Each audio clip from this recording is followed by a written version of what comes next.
নমস্কাৰ বন্ধুসকল প্ৰতি সপ্তাহৰ দৰে আজিও মই এজন বিশেষ অতিথিক আজি আমন্ত্ৰণ কৰি আনিছোঁ আসলে বিশেষ অতিথি বুলি তেখেতক এইকাৰণে ধৰা হৈছে তেখেত এজন লোক সংস্কৃতিৰ সাধক লোকবাদ্যৰ সাধক আৰু তেখেতৰ বিষয়ে আজি কিছু কথা জানিবৰ কাৰণে আৰু তেখেতৰ বিষয়ে আপোনালোককো কিছু কথা জনাবৰ কাৰণে মই আজি এই মুহূৰ্তত উপস্থিত হৈছোহি মই প্ৰথমতে গগৈ ডাঙৰীয়া আপোনাক মোৰ বিশেষ অনুষ্ঠানলৈ স্বাগতম জনাইছোঁ হয় নমস্কাৰ আপোনাৰ প্ৰথমতে মই পৰিচয়টো জানিব বিচাৰিছোঁ নিশ্চয় মোৰ নাম কৃষ্ণকান্ত গগৈ ঘৰ হাঁহচৰা ধেমাজি জিলা আৰু পোষ্ট অফিচ গুটুং মৰিধল পঞ্চায়তৰ মই প্ৰথমতে জানিব বিচাৰিছোঁ আপুনি এজন লোক সংস্কৃতিৰ নীৰৱ সাধক কাৰণ মই এইকাৰণে সাধক বুলি কৈছোঁ কাৰণ আপুনি মই যিমানবোৰ দেখিছোঁ মানে প্ৰায়বিলাকে আপুনি লোকবাদ্য যিবিলাক আমাৰ হেৰাই যাবলৈ ধৰা কিছু বস্তু সেইবিলাক আপুনি ধৰি ৰখাৰ ক্ষেত্ৰত যথেষ্ট গুৰুত্বপূৰ্ণ ভূমিকা লৈছে আপুনি এই ধৰণৰ বাদ্যবিলাক বনোৱাৰ কেতিয়াৰ পৰা আৰম্ভ কৰিলে মই এই বাদ্যবিলাক বনাবলৈ আজি 5 বছৰ আগৰ পৰা পৰিকল্পনা কৰিছিলোঁ কিন্তু 4টা বছৰ পূৰ হৈ গ'ল মোৰ এই ব্যৱসায়টো কৰা ব্যৱসায় মানে এইটো মই সাধনা কৰি আছোঁ যিমান পাৰোঁ চেষ্টা কৰি আছোঁ কিজনী ইয়াতকৈ আৰু কিবা নতুন বনাব পাৰোঁ নেকি 2টা বছৰ মোৰ বহল পৰিসৰত লৈছোঁ তাৰ আগত মই এনেই সৰু সুৰাকৈ বনাইছিলোঁ তাৰপৰা চালোঁ যে মূল কাৰণটো এইটোৱে মই এই ব্যৱসায়টোত ধৰা ব্যৱসায় বুলিয়ে ধৰিছোঁ আচলতে লোক সংস্কৃতিৰ বস্তু হ'লেও যিহেতু মানে এই ধৰণৰ বস্তুবিলাক আজিকালি খুব নবনায় হয় হয় হয় সেইকাৰণে কৈছোঁ আজিকালি আমাৰ এই যিটো বিহুৰ বস্তু এইবিলাক আজিকালি পাবলৈ খুবেই জটিল আমাৰ অসমত হয়তো বনোৱা মানুহ 100 ভিতৰত এজন নপৰিবও পাৰে হয়তো নহ'ব তেনেকুৱাও হ'ব পাৰে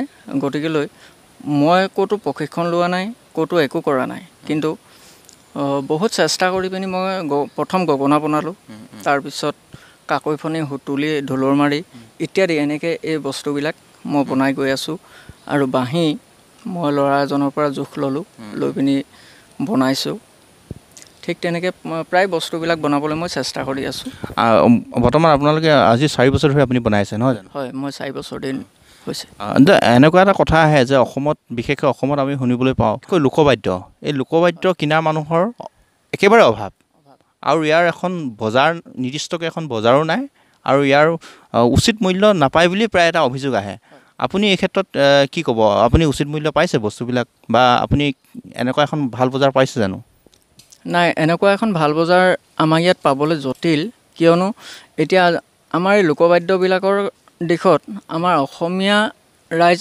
ইমানেই পিছ পৰিবলৈ চেষ্টা কৰে বুলি ক'ব লাগিব এতিয়া ধৰক এটা সাধাৰণ উদাহৰণ গোটেই দিবলগীয়া হৈছে উদাহৰণটো এনেকুৱা ধৰণৰ এতিয়া ধৰক আগন্তুক আহি আছে পূজাৰ দিনটোত অসংখ্য ল'ৰা ছোৱালীক মাক দেউতাক বা অভিভাৱকে বজাৰলৈ লৈ যায় কিন্তু বজাৰত যেতিয়া ল'ৰাটোৱে কয় অ' দেউতা বা অ' মা মোক এই ডাঙৰ পিষ্টল এটা লাগে বা ডাঙৰ বন্দুক এটা লাগে কিন্তু সেই বন্দুকটো বা পিষ্টলটো 400-500 দি পিনি মাক দেউতাকে লৈ দিবলৈ কুণ্ঠাবোধ কিন্তু অকণো নকৰে কিন্তু যদি আজি কোনোবা ল'ৰা এটাই বিচাৰিছে যে অ' মা মোক ঢোল এটা লৈ দিয়া কিন্তু ঢোলটো লৈ নিদিয়ে যদি কয় বোলে অ' মা মোক শিকিবলৈ মন গৈছে পেঁপা এটা লৈ দিয়া পেঁপাটো লৈ দিবলৈ কিন্তু কুণ্ঠাবোধ কৰে বোলে নহয় মোক বাঁহী এটা লাগে বাঁহীটো বোলে দাম কিমান যদি কওঁ 100 টকা এই সাধাৰণ বাঁহ এডোখৰ দাম 100 টকা কেনেকৈ হ'ব ঠিক তেনেকুৱা ধৰণৰ প্ৰশ্নও উদ্ঘাটন হয় আমাৰ সমাজত মই ইয়াতে বহুতকেইটা বাদ্য দেখিছোঁ আপুনি মোক প্ৰথমতে এটা এটাকৈ অলপ যদি চিনাকি কৰি দিয়ে হয় নিশ্চয় প্ৰথম মই এই পেঁপালৈ আহিছোঁ এয়া পেঁপা জুৰীয়া পেঁপা ইয়াত মানে দুটা কিবা থকাৰ কাৰণে জুৰীয়া হৈছে ন দুটাৰ কাৰণে জুৰীয়া হৈছে এইটো আৰু এইটো এতিয়া পেঁপা কি কয় ইয়াৰ নাম এনেই সাধাৰণতে এতিয়া পেঁপা বুলিয়ে জনা যায় হয় এইটো এতিয়া পেঁপা আৰু ইয়াত মোৰ আৰু এটা আছে কিন্তু ইয়াৰ লগত বস্তু হেৰিটো খুওৱা হোৱা নাই এই দুইটাটোকে আজিকালি এনেকুৱাও হৈছে কোবত কোবে আমাৰ সমাজত বস্তুবিলাক আগবাঢ়ি গৈ আছে বিহুত এনেকুৱা কি কয় জুৰীয়া জুৰীয়া পেঁপাটো খুব দেখিব হয় হয় আজিকালিতো এতিয়া পেঁপা বিহু মঞ্চত নবজায় বুলি ক'ব লাগিব প্ৰায় জুৰীয়া পেঁপাই বজায় আৰু এতিয়া আকৌ নতুনত্ব বুলি ক'ব লাগিব যে হলীয়া পেঁপা হলীয়া দুখন হাতে দুটা পেঁপা লৈ পিনি এনেকৈ যেতিয়া বজাব এইটো হৈছে হলীয়া পেঁপা হয় আজিকালি আকৌ এইটো এটা নতুনকৈ আহি আছে মই আগতে সিমান এটা জনা নাছিলোঁ হলীয়া পেঁপা যে চলে এতিয়া যোৱা বছৰৰ পৰা মই গম পাইছোঁ যে হলীয়া পেঁপাও প্ৰয়োজন আছে এতিয়া কি কয় সুতুলি ন হয় হয় সুতুলি আপুনি অকণ যদি দেখাই দিলেহেঁতেন নিশ্চয় এতিয়া আমি সৰ্বসাধাৰণতে মাটিৰ সুতুলি বুলিয়ে জানো এইটো হৈছে মাটিৰ সুতুলি মাটিৰ পৰা বনাইছোঁ আৰু মই ইয়াক ৰং কৰি দিছোঁ ঠিক তেনেকৈ মই বজাৰত যেতিয়া যাওঁ তেতিয়া এইটো মাটিৰ সুতুলি এইটো বাঁহৰ ন হয় এইটো মাটিৰ এইটো এটা মাটিৰ এইকেইটা মাটিৰ হয় এই দুটা আকৌ বাঁহৰ মানে মই বজাৰত যেতিয়া বিকিবলৈ যাওঁ তেতিয়া মোক কিছু লোকে সুধিছিলে যে বাঁহৰ সুতুলি বনাব পৰা যায় নেকি মই বোলো যাব তেতিয়াহ'লে বোলে বাঁহৰ সুতুলি বনাবচোন সি পৰিলেও নাভাগে একচুৱেলি পৰম্পৰাগত চাগে মাটিৰ সুতুলিটোৱে মাটিৰ সুতুলি আচলতে মাটিৰে সুতুলি হ'ব লাগে মঞ্চত যদি যাব বিচাৰে তেতিয়াহ'লে মাটিৰ সুতুলিটো বজালে নম্বৰ পাব যদি বাঁহৰটো বজায় নম্বৰ নাপায় বুলি মই ভাবোঁ হয় এইটো মানে আপোনাৰ আৰ্টিফিচিয়েল বনোৱা হৈছে হয় হয় হয় এইকেইটা হৈছে সুতুলি ঠিক তেনেকৈ আজিকালি খুবেই কম বিচাৰে কাকৈ ফণি এইটো হৈছে কাকৈ ফণি ময়ূৰ চৰাই এটা আকৃতি দিয়া হৈছে এয়া আপোনালোকে দেখিছে খুব সুন্দৰ আচলতে কাকৈ ফণি খুব নিখুঁতভাৱে সন্মানে গগৈ ডাঙৰে এইবোৰ প্ৰস্তুত কৰিছে হয় কওকচোন আৰু এয়া হৈছে কাকৈ ফণি হয় ঠিক তেনেকৈ এইটো হৈছে এটা সৰু টকা ইয়াৰ নাম হৈছে ৰামধন টকা প্ৰকৃততে ইয়াক কেতিয়া ইউজ কৰা হয় ইয়াক নাচনীবিলাকে যেতিয়া হাঁচতিখন লয় হাঁচতিত বান্ধি ৰাখে এইটো হাঁচতিত এইটো হৈছে ৰামধন টকা নহ'লেও নাচনী মানে হাঁচতিত থকা টকা নহয় জানো নহ'লেও হাঁচতি টকা বুলিও কোৱা যায় ইয়াক আৰু দেখিছোঁ মই আপোনালোকৰ কিবা এইকেইডাল হৈছে ঢোলৰ মাৰি হয় এইবিলাক ঢুলীয়াসকলে ইউজ কৰে ঢুলীয়াসকলৰ কাৰণে ঢোলৰ মাৰি হয় এইপিনে থাকিলে বাঁহী চাগে ন এইবিলাক হৈছে গগনা লাহৰী গগনা এইবিলাক হয় এইটো গগনা ন গগনা এইবিলাক ঠিক তেনেকৈ গগনা এতিয়া গগনা বুলি ক'বলৈ যাওঁতে এই গগনাখন যেতিয়া এজনী নাচনীয়ে লৈ মঞ্চত যাব হাতত লৈ ঘূৰি ফুৰোঁতে ইয়াৰ দুটা কাৰণ হয় এক নম্বৰ কাৰণ এইভাগে লৈ যাওঁতে হয়তো ইয়াত লাগি পিনি এইটো পটকৈ ভাগি যাব নাচনীজনীৰ অসুবিধা হ'ব ঠিক এইটো যাতে সুৰক্ষা হৈ থাকে তাৰ বাবে এইটো এটা মই বাকচ প্ৰস্তুত কৰিছোঁ এইটো বাকচ ইয়াত গগনা ভৰাই থোৱাই আছে এইটো মই বাকচ প্ৰস্তুত কৰিছোঁ মই দেখাইছোঁ হয় এইটো আচলতে গগনা সুৰক্ষিত কৰি ৰাখিবৰ কাৰণে এটা নতুন পদ্ধতিৰে আচলতে এইটো এটা সজোৱা হৈছে নিশ্চয় আপোনালোকক এইটো মই প্ৰথম দেখিছোঁ আচলতে সেইকাৰণে মই আপোনালোকক ভালকৈ দেখাই লৈছোঁ হয় কওকচোন যেতিয়া এই গগনাখন ইয়াত ভৰাই ল'ব এইটো সুন্দৰভাৱে মুখনিখন মাৰিব মুখনিখন বনাওঁতেও অলপ কষ্ট কৰিব লগা হৈছে মই আৰু এইভাগে যেতিয়া ধৰি লৈ ফুৰিব আচলতে বস্তুটো গোটেই সুৰক্ষিত সম্পূৰ্ণ সুৰক্ষিত এইটো হৈছে গগনা ভৰোৱা এটা চুঙা ঠিক তেনেকৈ এইটো টকা এইটো নাচোঁতে প্ৰয়োজন হয় আচলতে টকা বনাবলৈ যাওঁতে একেবাৰে সহজ বস্তুটোৱে হৈছে ইয়াত বনাবলৈ টকা একেবাৰে সহজ এইটো কি বাঁহ ইউজ কৰা হয় এইটো জাতি বাঁহ হয় এইটো যদিও বনাবলৈ ইমান সহজ হয় কিন্তু ইয়াক বনাওঁতে অলপ জটিল এটা এইখিতে হয় জোখত বাঁহটো পাবলৈ জটিল এই চাইজৰ বাঁহটো পাবলৈ জটিল এনেই টকা আকৃতি দিলেই টকাটো ব্যৱহাৰ কৰিব নোৱাৰে নাচনীজনীৰ প্ৰয়োজনীয় টকা হ'বলৈ হ'লে যিজনী নাচনীজনীৰ হাতে এমুঠন ভুল হৈছে এহাত হ'ব লাগে নাচনীজনীৰ হাতে এটা টকা এহাত হ'ব লাগে সেইটো হৈছে নাচনী টকাটোৰ জোখ মই যিটো জানিছোঁ হয়তো সেইটো যদি কিবা ভুলো হৈছে সেইটো মই নাজানো, কিন্তু মই জনাটোত ঠিক আছে। তাৰপৰা আমি বাঁহী কেইবাটাও কিবা দেখিছোঁ, বাঁহী কেইবাটাও হেৰি দেখিছোঁ, কি হয় এইবিলাকৰ নামবিলাক কেনেকৈ আপুনি অলপ চিনাকি কৰি দিয়ক। বাঁহী বনাবলৈ চেষ্টা কৰি আছোঁ। এইটো হৈছে জি স্কেলৰ বাঁহী, হয় এইটো জি। ঠিক তেনেকৈ এইটো জি চাফ, হয় এইটো জি চাফ। এইটো জি মেজৰ, হয় হয়। এইটো এ মেজৰ। এইখিনি গোটেইখিনি বাঁহী আচলতে এনেকৈ বাঁহী ভাগ থাকে নহয় জানো? ভাগ থাকে। এইটো জি মেজৰে আছিলে। ঠিক তেনেকৈ আছে মোৰ আৰু মোৰ বহুত কেইবিধৰ বাঁহী। নিশ্চিতভাৱে মই আপোনাৰ বহুখিনি বস্তু এই মুহূৰ্তলৈকে দেখিলোঁ। মই ঠিক ইয়াৰ মাজতে আপোনাৰ পৰা আৰু জানিব বিচাৰিছোঁ, মই পিছৰখিনিলৈকে যে যাম, আপোনাৰ আৰ্থিক যথেষ্ট অসুবিধা, সেইটো মই দেখি বা হয়তো চবেই ক'ব। আপুনি এই ধৰণৰ বস্তুবিলাক যদি আপুনি বেলেগত বিক্ৰী কৰিব পৰা এটা ব্যৱস্থা থাকে, নিশ্চয় আপুনি ইয়াৰ এটা উচিত মূল্য পাব। তেতিয়া হয়তো আপুনি আৰ্থিকভাৱে কিছু এটা সকাহ পাব।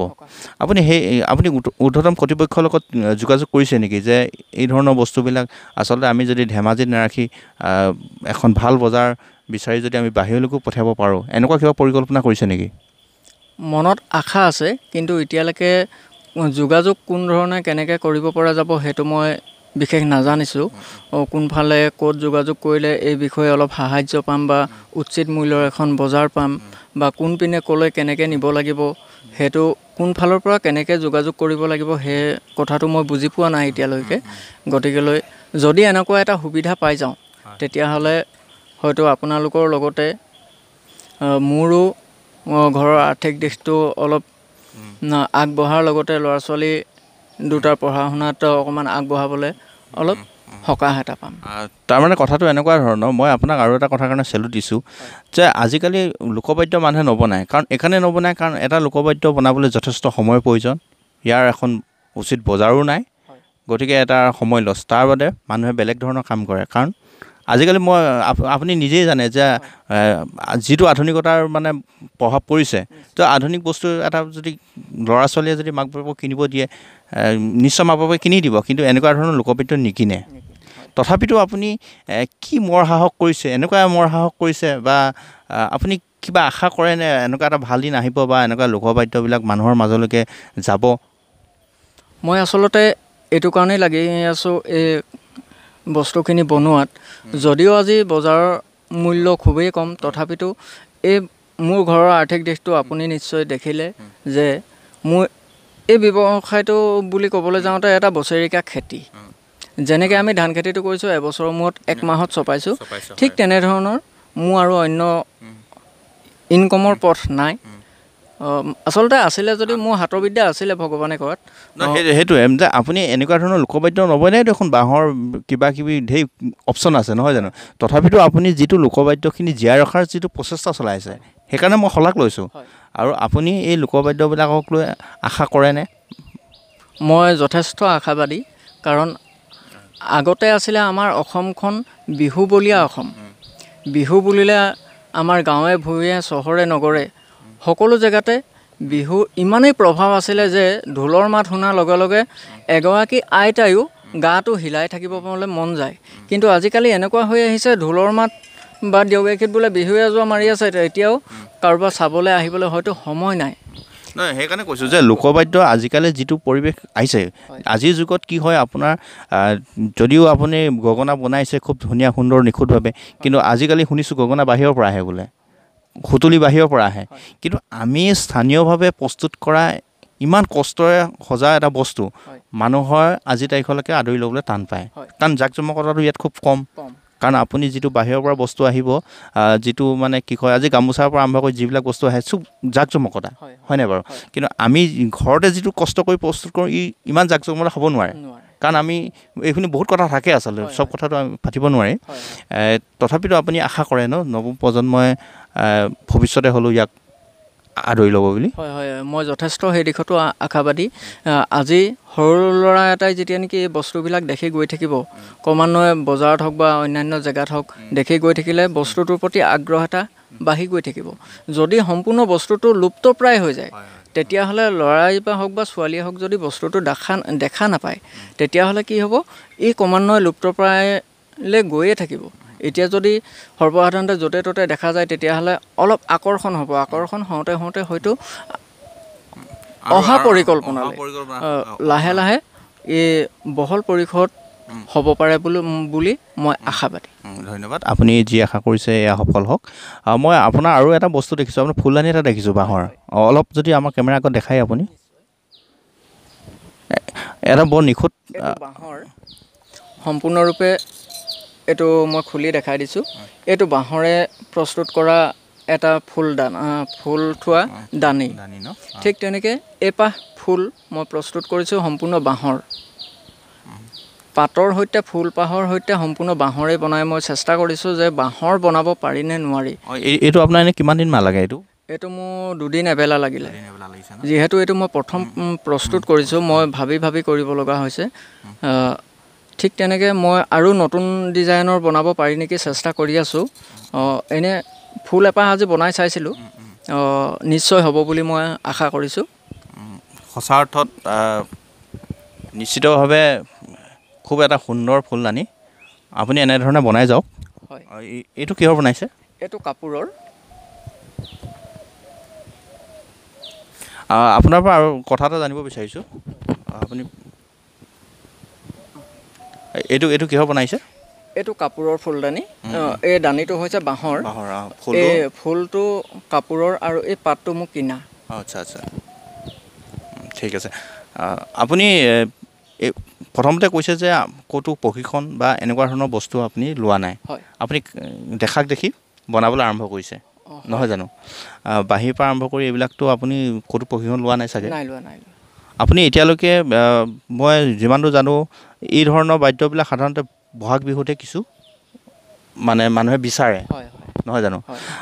আৰু শেহতীয়াকৈ মই জানিব পাৰিছোঁ আপোনালোকে এক বিশেষ ধৰণৰ গগনা বনাবৰ কাৰণে এটা আপুনি অৰ্ডাৰ পাইছে, নহয় জানো? সেইটো সম্পৰ্কে কেনেকৈ কওকচোন। আৰু আপুনি যে বিশেষ এই অৰ্ডাৰটো পাইছে, আপুনি কেনেকৈ পাইছে আৰু কোনে আপোনাক দিছে? আচলতে যোৱাবাৰ মোৰ অলপ বহলকৈ ক'ব লগা হৈছে। এই বস্তুবিলাকক লৈ আমাৰ গাঁৱৰে বুলেন বৰগোহাঁই হয়তো বহুলোকে চিনি পাব। তেখেতে ফেচবুকত পঠালে। ফেচবুকত পঠাওঁতে মোক ফোন নম্বৰটো দি দিলে। সেই অনুপাতে মোলৈ বহুতে কণ্টেক্ট কৰিলে। আৰু গুৱাহাটীৰ পাপৰি দুৱাৰা বাইদেউ, তেখেতে মোৰ লগত কণ্টেক্ট কৰি বহাগৰ 1 তাৰিখৰ দিনাই ৰাতি 8টা বজাত আহি আমাৰ ঘৰ পালেহি, তেখেতৰ সপৰিয়ালসহ। আৰু তেখেতে মোৰ পৰা বস্তু কেইটামান লৈ কৈছে যে মই যিমান পাৰোঁ আপোনাক আগবঢ়াবলৈ চেষ্টা কৰিম, মই য'ত ত'ত খবৰ কৰিম। তেনেকৈ খবৰ কৰোঁতে মেলোতে ভাৰতৰ বাহিৰত কোন জেগা মই নাজানো, এজন নেটত চাই মেলি পাইছে যে ৰছী লগা কিবা মুগা সূতা লগোৱা এখন গগনা, সেই মুগা সূতা লগোৱা গগনাখন, তেনেকুৱা গগনা 3খন তেখেতক লাগে বুলি বাইদেউলৈ অৰ্ডাৰ কৰিলে। তেতিয়া বাইদেৱে মোলৈ ফোন কৰিছে যে গগৈদা, এনেকৈ অৰ্ডাৰ এটা পাইছোঁ, আপুনি বনাব জানেনে? তেতিয়া মই কৈছোঁ যে মই মুগা সূতা লগোৱা গগনা বুলি শুনিছোঁহে, কিন্তু মই দেখা নাই আজিলৈকে, মই বনাই পোৱা নাই, মই নাজানো। ঠিক, মইতো এতিয়া চিন্তাত পৰি গ'লোঁ। এই বস্তুটো যেতিয়া নেকি বাহিৰলৈ বিচাৰিছে, মইতো যোগাৰ কৰি দিব পাৰিলেহে মোৰো মনটো ভাল লাগিব, মই এজন শিল্পী হিচাপে। গতিকেলৈ চিন্তা কৰিলোঁ, আমাৰ অসমৰ বিহুৰ সম্ৰাট ৰঞ্জিত গগৈ ডাঙৰীয়া, তেখেতৰ ফোন নম্বৰ মোৰ লগত আছে। তেখেতলৈ মই ফোন কৰি পিনি কথাটো সোধ-পোছ কৰিলোঁ। তেতিয়া গগৈ ডাঙৰীয়াই মোক পৰামৰ্শ কেইটামান দিলে যে কেনেকৈ বনায়, কি কৰে। তেতিয়া তেখেতৰ পৰা মই আইডিয়াটো লৈ পিনি গগনাখন বনালোঁ। কিন্তু ৰছীডাল টানিলে মাত নিদিয়ে, ইভাগে মাত দিয়ে। অৱশ্যে গগৈ ডাঙৰীয়াই কৈছে যে এই গগনাখনটো ইমান সহজে বজাব পৰা গগনা নহয়, কোনে বিচাৰিছে সোধ-পোছ কৰিলে, কিন্তু তাৰ উত্তৰটো মই দিব নোৱাৰিছিলোঁ। গতিকেলৈ এতিয়া আপোনাৰ সেই গগনাটো প্ৰায় প্ৰস্তুত হৈছে চাগে? প্ৰস্তুত এতিয়া যদিও বনাই থৈছোঁ, মই কিমান দূৰ সফল হৈছোঁ সেইটো মই ক'ব নোৱাৰিম। মই গগৈ ডাঙৰীয়াৰ লগত আকৌ গগনাখন দেখায় যে এনেকুৱা হয়নে নহয় সেইটো সম্পূৰ্ণ চিয়'ৰ হ'ব লাগিব। নিশ্চিতভাৱে আপোনাৰ এনেকুৱা ধৰণৰ যিবিলাক অৰ্ডাৰ আহে আপোনাৰ বাহিৰৰ পৰা আপুনি পঠাই যাওক আৰু আমাৰ যি লোকবাদ্য আপুনি যি জীয়াই ৰখাৰ এটা নতুনকৈ এটা প্ৰয়াস কৰিছে আৰু আপুনি আশা কৰিছে যে নিশ্চয় ইয়াৰ ভাল দিন আহিব। আমিও আশা কৰোঁ ভাল দিন আহক, নৱপ্ৰজন্মই ইয়াক আদৰি লওক, তাৰে কামনা কৰিছোঁ আৰু আপোনাৰ উজ্জ্বল ভৱিষ্যত কামনা কৰিছোঁ। ধন্যবাদ। হ'ব ইমান কিমান মিনিট হ'ল?